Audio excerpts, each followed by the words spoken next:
What's good, my credit fiends? Today we're going to be telling you exactly how you need to start building your credit up. If you're 18, 19 years old and you want to start in this credit journey, because I had someone comment down below, hey, I'm 19 years old, I want to start building credit. Should I get a secured card? Where should I be at? So I'm going to be telling you how I did it and how exactly I would go about doing this. Not financial advice or anything like that.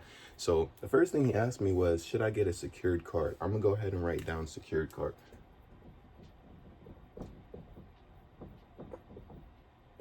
So if you're not familiar what secured cards are, these are for people with bad credit or no credit.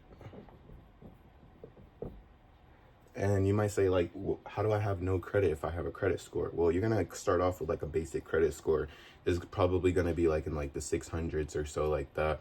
And that's where you're going to be at, right? That's what for secured cards. Now, secured cards, basically you're going to put the payment on there. So you put the fixed amount paid up front.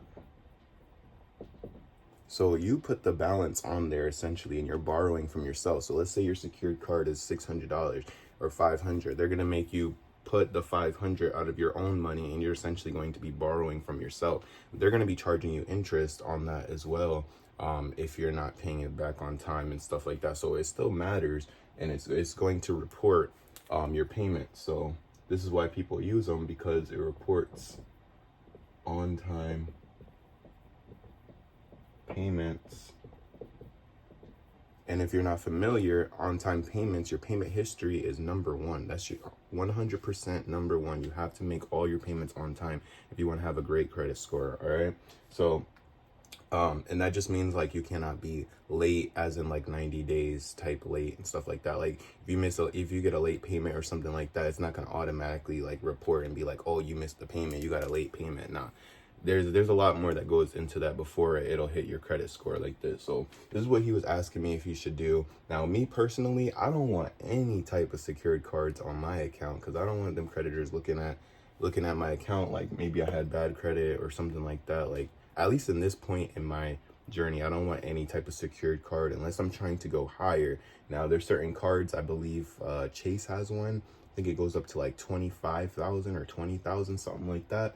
And you can put that line on there. Now, how you get this money, I'll get to that later, or maybe in another video, but you could put down 25,000 if you're trying to like get cards to match that or whatever, because eventually your secured card, if you're doing good on this secured card, then they're going to release that balance back to you. So you're going to get your money back that you put into it. But me personally, I wouldn't go secured card first, especially if you're 18, 19, you're probably a student.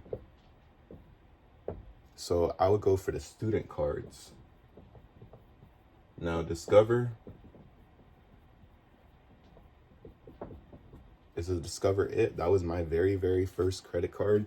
They do pretty all right. They'll give you like maybe like a $300, $600 credit limit, and then eventually, as you do good with that, it's gonna start building.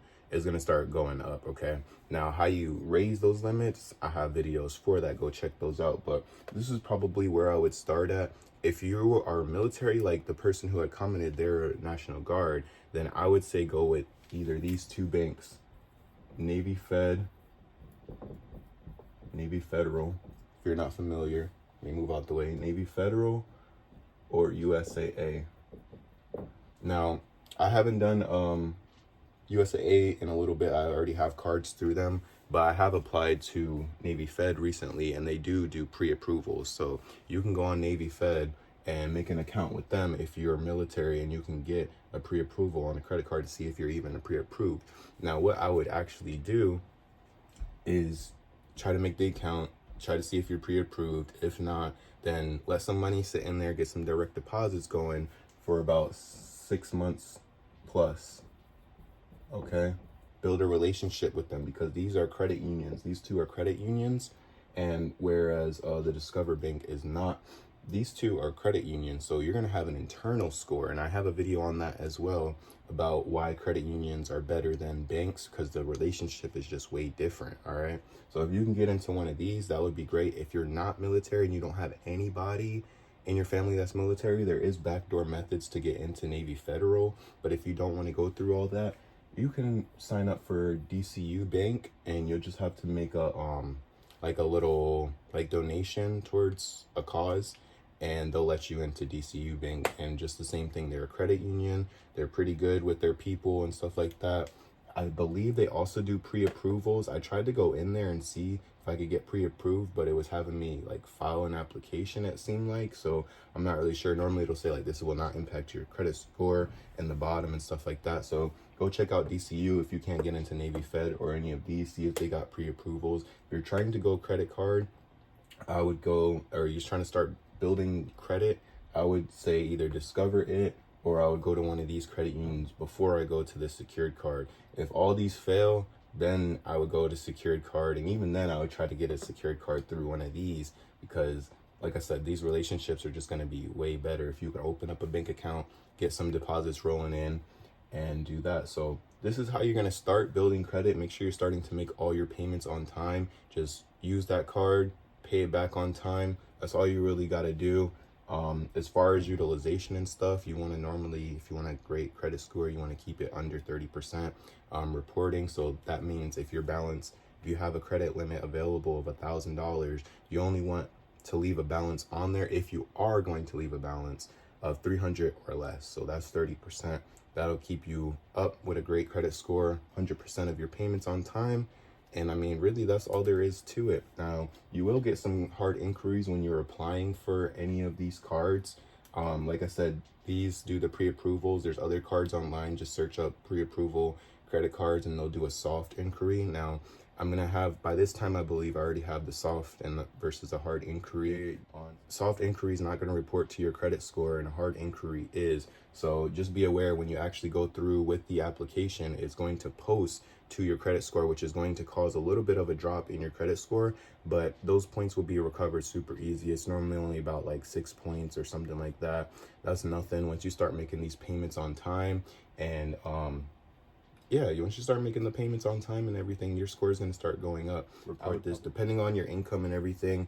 It just depends on how quickly you can apply for the next card. Now, I do have a video about what credit card stacking is. Go check out that video. It should be one of my first couple videos where you can apply for multiple credit cards at a time. But normally you want to have some type of established credit before you start even doing any of that.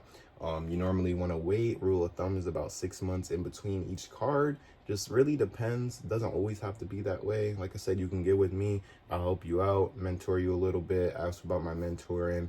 And yo, we fiending for this credit out here. If y'all trying to build credit, it's really important. If you're trying to get the things you want and stuff like that, this is how you do it. If you don't come from money like that, you know what I'm saying? You can leverage the bank's money, make more money out of nothing, really. Hey, we fiending for this. We fiending for this credit.